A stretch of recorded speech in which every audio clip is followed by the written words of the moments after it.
In the last part of the series, I put together the joists for the first floor. This time I'm going to attach the sill, which acts as a base for joists to rest on that are not hung with joist hangers. Typically, a sill is anchored to the foundation with long bolts, and while that could be an option for me, if I do that, it means I can't take off the first floor again to get to the basement, and I don't really want to give that up. So, instead, I'm going to attach the sill magnetically to the foundation. If you recall from earlier in the series, I embedded steel wire in each block, and because of this, they're magnetic.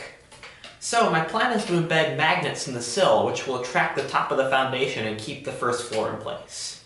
Second, I'm going to start laying down a plywood subfloor on top of the joists. As part of this process, I'm going to make my own plywood, which was something I was a bit skeptical about at the beginning, but it ended up turning out really well and surpassing my expectations. Anyway, let's get started.